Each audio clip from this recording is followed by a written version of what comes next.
An investigation into the COVID-19 outbreak at the Netcare St Augustine's Hospital in Durban from early March to the end of April concluded that the coronavirus originated from a single source.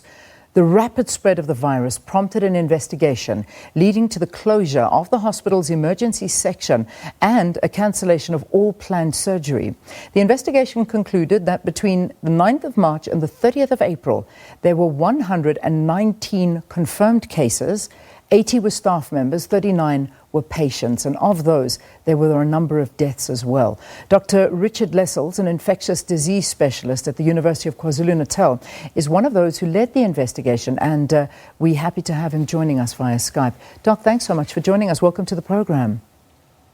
Good morning, Leanne, and morning to the viewers. So just to get the facts straight, is it there were, from this single source, 119 infections, and of those infections, this resulted in 15 deaths. Is that correct? That's correct, yes. Yeah. I mean, this is quite incredible. So what the investigation is showing is that the infection came from a single source. How? What actually happened? Do we know as yet? So we think what happened was that there was, unfortunately, in the emergency department at the beginning of March, there were two patients that came into close contact.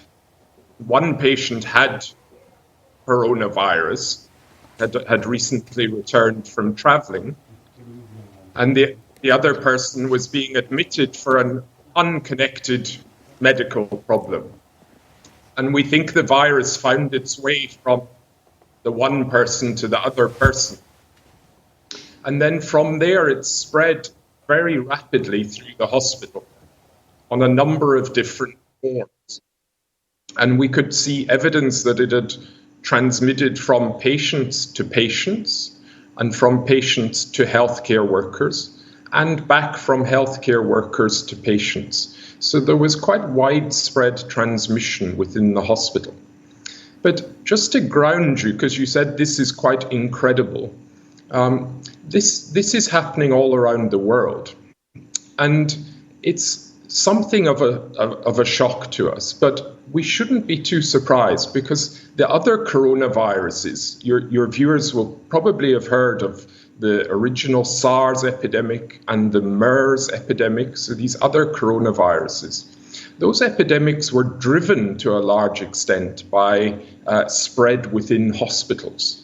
And so, unfortunately, it illustrates to us that these viruses are particularly hardy and they're particularly easy to spread in a hospital environment.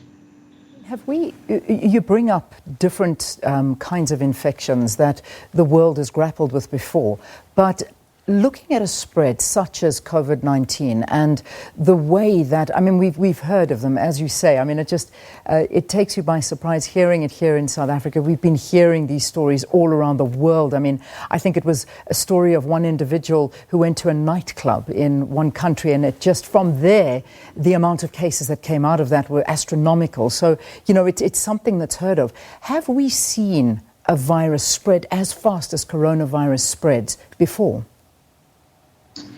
Well, we do see viruses spread this easily. As I say, these other coronaviruses also spread very easily in a hospital environment. But we were able to control those, and they had features that are somewhat different from this virus. We also know that, and you will be aware that normal influenza spreads very easily. And one of the things we wanted to point out with this report, really, is that our hospitals are sometimes not well set up for controlling any respiratory virus. And it really needs us to strengthen all the infection prevention and control systems and practices that we have at hospitals, because these respiratory viruses, both coronaviruses and influenza, can spread very easily in this hospital environment. Was there a particular reason why the St Augustine case was peculiar enough to actually warrant an investigation? So I think one of the important things here is just to note the timing, that this started really very early on in the South African epidemic. So the events here started around the 9th of March. And if you'll remember, that was when there was just a handful of cases here in KZN. So the reason that I think we performed this outbreak investigation is really so that we can learn the lessons. And learn the lessons not just for St Augustine's Hospital, not just for Netcare as an organization, but for the whole of the private and public health system in South Africa, that we learn something from this and we can take recommendations and put them into practice in all our health facilities. Unfortunately, we're not going to prevent these outbreaks from happening, these clusters of infections in health facilities. They are going to happen. But what we hope is that by strengthening our systems and practices, we can limit the extent of these outbreaks and stop them from what we call amplifying or fueling the transmission in the community. Because that's our big worry at the moment, that these clusters of infections in hospitals, in workplaces, in prisons, are going to drive the transmission in the community. Obviously, as you spoke, this originated from a very early source. So it was still the beginning of COVID-19 in South Africa and a handful of people. So the hospital also said that the challenges associated with the COVID-19 are that those infected with the virus don't always have symptoms, and hence the reason why wherever we go, we are now having our temperatures tested, we're wearing masks, we're doing sanitizing, washing our hands, all of those things we've been told to do. Is this basically now showing how important all of this is, and particularly in hospitals, to even up these extra precautions? Yeah, I mean, you've made a very good point there, that one of the particular challenges with this virus is the fact that it's able to be transmitted before people show symptoms of the infection. And we call that pre-symptomatic transmission.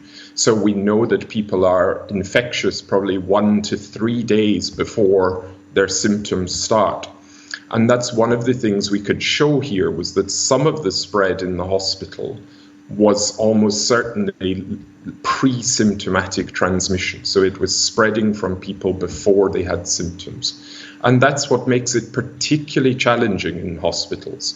And what it means is that to some extent, healthcare workers working in our hospitals, they have to make the assumption that anyone they're dealing with could be harboring, could be infected with the virus. And that should remind them about the practices that they need to take, like the hand hygiene. And I know that we go on and on about hand hygiene, and people get fed up with this message about hand hygiene.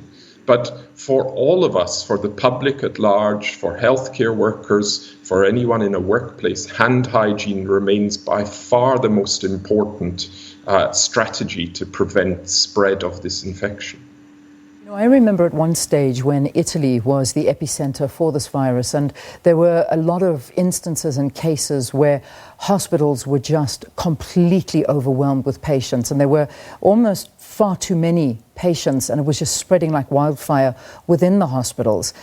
Have we learnt from this? Because there were also requests from a lot of those in charge in Italy saying, if you have the coronavirus, rather stay and treat yourself at home, unless it is at a point where you can't. Are these the lessons that we are learning, and the messages that, obviously, since what we've learned from St Augustine's, we're passing on to South Africans as to how we actually handle the virus and what we should know before we go into a hospital? Yeah, and again, you bring up a great example that Italy really was one of the places where the health system was overwhelmed, and where they also had a lot of these, what we call nosocomial infections, so infections of healthcare workers and of patients that were in the hospital. And they had several hospitals shut down early in the epidemic in Italy because of these outbreaks. I think you're quite right that we are still learning. We are learning every day about this virus, about how it behaves and how we need to respond to it. And although we learn from other countries, you can only learn so much from a distance. And once you're dealing with the reality of it, you learn much more quickly and you learn how you're going to handle it. So I think some of the things that you raise are some of the things that are now being discussed and implemented at a national and at a provincial level, is thinking how do we limit the strain on the healthcare system? And you'll be aware a lot of these isolation and quarantine facilities are being established so that you can take some of the load off the hospitals for the people who don't need to be in hospital for clinical care, but need to be isolated or quarantined. So we are definitely learning from other places, and we're learning now from our own epidemic. The question is, how much are we learning? Because we listen to a lot of stories that are coming from different hospitals in other provinces, and there are a lot of disgruntled patients and families who say that there's absolutely no regard for anything that's been put in place, that they're joining long queues outside of hospitals. There's no social distancing. There are no plans in place to ensure that they are protected from somebody around them that may have the virus. So, as much as we say we are learning, what needs to be done in these situations? I mean, people are very, very worrying about their well-being. I mean, apparently new patients are also just told to join queues without anyone taking the necessary precautions of taking their temperatures, finding out what their condition is. And, they could be spreading the virus to everyone in that queue.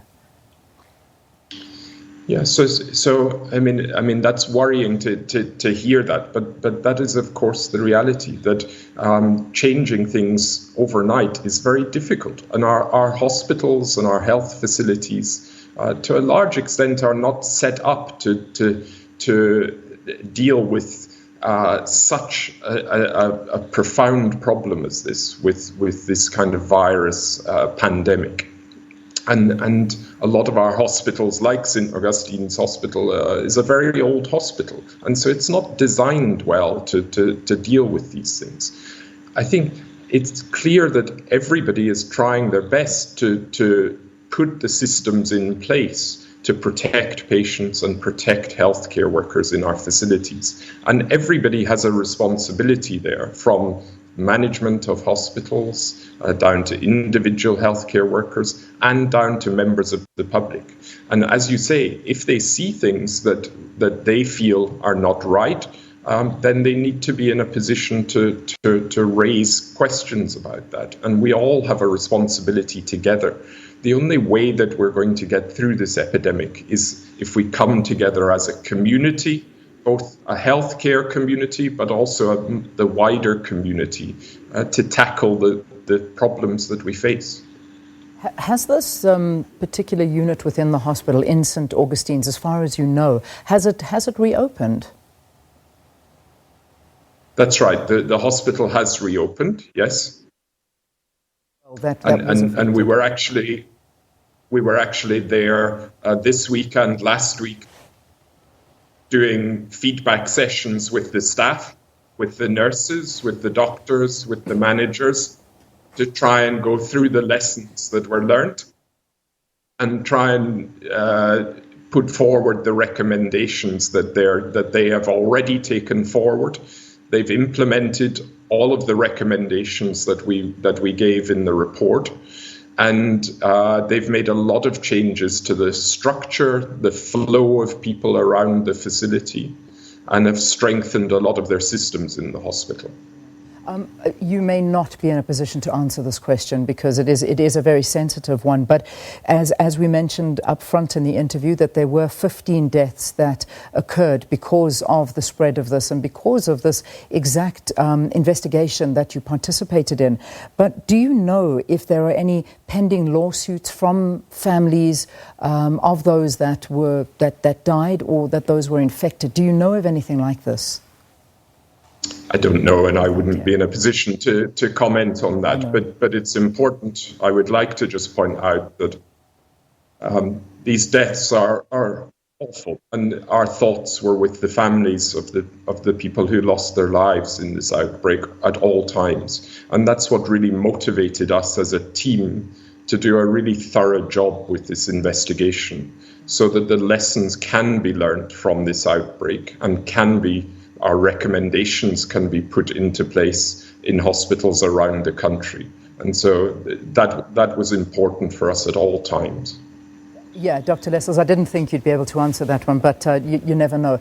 Before I let you go, obviously the big talk now is, this is quite incredible because this is a hospital we're talking about where one would imagine that, you know, all the boxes would be ticked when it comes to trying to be as clean and as healthy as you possibly can find.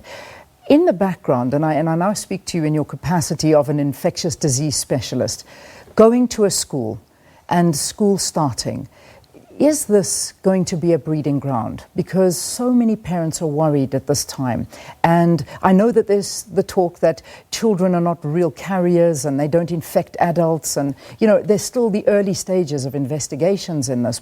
And I think that that's the important point to emphasize, the early stages of investigations. We don't really know. Going back to schools, opening them up when the hygiene and those precautions are not in place the way they should be, is this a concern for you? Well, I think that people have different positions on this, and as you say, this is something we're still learning about as well. I think what's important is that schools are very different places from hospitals, and hospitals are peculiarly set up for it to be very easy for viruses to spread around. Schools, obviously, people are in very close proximity, and so that physical distancing is difficult, and it's particularly difficult, of course, with younger children. But some of the other hygiene methods, the hand hygiene, the environmental hygiene, cleaning of places, should be possible in schools. And so it should be possible to put in the measures to protect children, to protect teachers in schools, and to make it safe for our learners to be at school. All right, we leave it there. We thank you so very, very much for joining us here on the program. Dr. Richard Lessells, he's an infectious disease specialist at the University of KwaZulu-Natal and one of those who led the investigation into the COVID-19 outbreak at St Augustine's Hospital in Durban, which led to the closure of the hospital and the unfortunate death of many of those patients that were infected. Let's quickly take a break. We'll see you after this.